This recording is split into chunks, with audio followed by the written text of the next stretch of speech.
Earlier this year, Fort Solis, a sci-fi thriller from new developer Fallen Leaf, was announced at Summer Game Fest. Starring Troy Baker and Roger Clark, it certainly looks as if it has the potential to have a dramatic story. But beyond what we've seen in a short trailer, almost everything about Fort Solis is shrouded in mystery. Looking to learn more about this fascinating project, we sat down with the head of Fallen Leaf, James Tinsdale, who told us much more about Fort Solis, including the gameplay styles we can expect, how we'll explore its massive space station location, and what its A-grade acting talent brings to the story. And after the patient vomited blood, he was sent to Center Point for further treatment.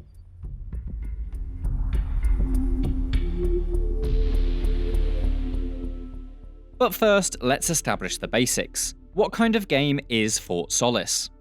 Fort Solis is a third-person sci-fi thriller set on the Solis planum of Mars at an isolated mining post. We look a lot at the existing market of games and the brilliant narrative games that came before us. Certainly an inspiration for us, something like Quantic Dream, have been doing it for years. Supermassive Games is another one. So we wanted to look at narrative techniques that were used in those games really successfully, but also add elements of gameplay. So when we initially discussed the project, we wanted to create something, in the vein of Duncan Jones' Moon. And by that I mean, the psychological aspect where characters' motivations or, their perception of reality itself is challenged. So we combined that with perhaps the isolated industrial style of Dead Space. So those were really the combination of the two. Fallen Leaf considered both first and third-person perspectives for Fort Solis. The final decision to go with third-person was driven by the team's wish for the game to be played in one continuous shot, similar to films like 1917 and Birdman.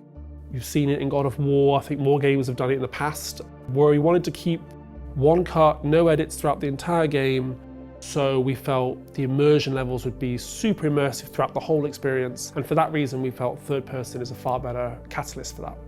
This one-shot narrative takes place within a sprawling, abandoned space station that once served two purposes. So Fort Solis itself is a remote mining post. Its purpose when it's got a full crew is to drill minerals, everything from the depths of Mars into these excavation sites. That's its main primary function.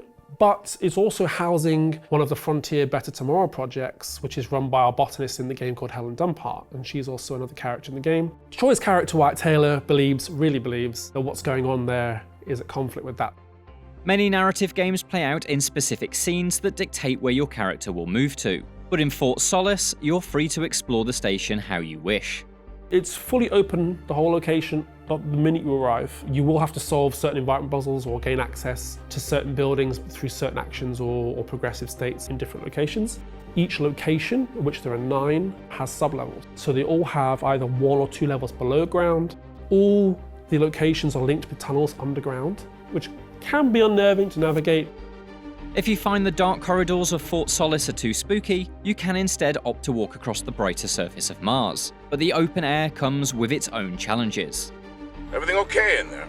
On the surface of the game, we have the dust storm that progressively gets worse through the chapters. And if you're on the surface, your field of vision is getting more limited. Especially by the end of the game, you may not be able to see 3 feet in front. The events of the game primarily can lead you through both. You don't have to participate in all of them, but the player will really decide if they want an unnerving, more so horror-style experience, which is in the depths, or if they want a little bit of a reprieve, they come to the surface.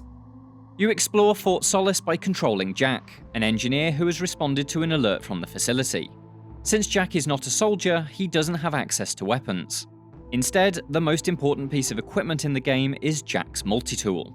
The multi-tool device is essentially like a wrist device that contains, all kinds of alerts, helps, interactions in the game, because we want you to feel like you're an engineer, not a super soldier. So the multi-tool has a lot of different functions. So the first port of call is it serves as sort of like a data bank for all audio logs, message logs, we have video logs in the game. So any content discovered or found in the game is then instantly accessible from the multi-tool. Beyond that, it serves as a tool for doing our mini games like hacking doors or surging a lock or powering the LTV, or going into the engine of the LTV and basically analyzing what parts of the engine are broken, things like that. It has a different use depending on where you are. And we've tried to actively make each location have multiple uses for it. Jack may not be a soldier, but that doesn't mean he won't get into a bit of violent trouble. Fallen Leaf calls the more cinematic set pieces in Fort Solis key sequences, and has designed them to go one step further than the action scenes of some other interactive fiction games. Key sequences are probably our big cinematic moments in the game, but we wanted them to be completely playable. We looked at amazing set pieces in like the God of War, Last of Us 2, which were hugely a big inspiration for us, but we also wanted them to be fully playable. And we also wanted different paths within these key sequences. So if I don't participate, or if I put the controller down, what happens? If I participate really successfully, do I get a completely different outcome? So we really wanted that to be a factor in these huge cinematic moments. We don't have a beat to punch, but we do have a lot of moments where you can choose to. And again, this is harkening back to something like Supermassive. Like if you choose you want to be aggressive in that moment, okay, we have an animation for that, and that might lead you down a very different path.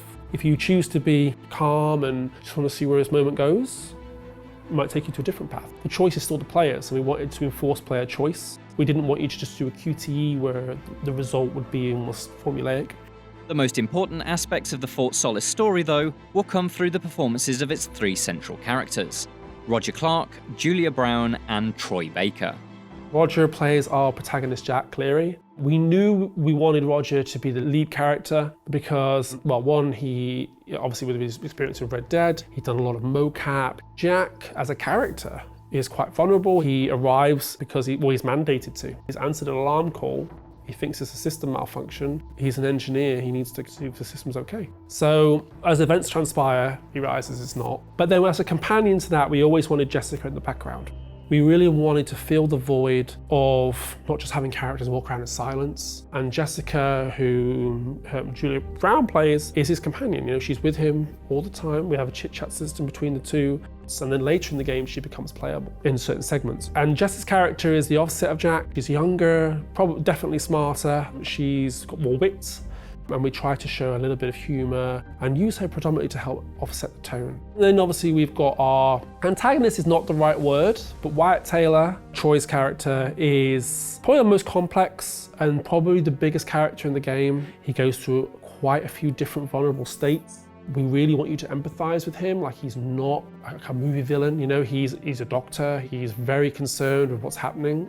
Your interactions with these characters and your choices throughout the story will impact the conclusion of Fort Solis. There are a small number of different endings, with each designed to feel impactful rather than just a slight variation.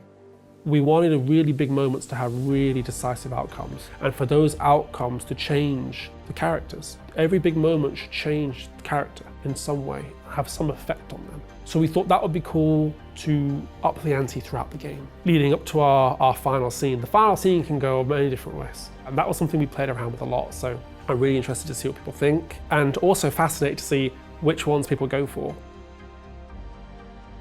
For more from Fort Solis, check out our exclusive scene featuring Troy Baker, as well as the reveal trailer. And for everything else, stick with IGN. Something is going on here. And I need to find out what it is.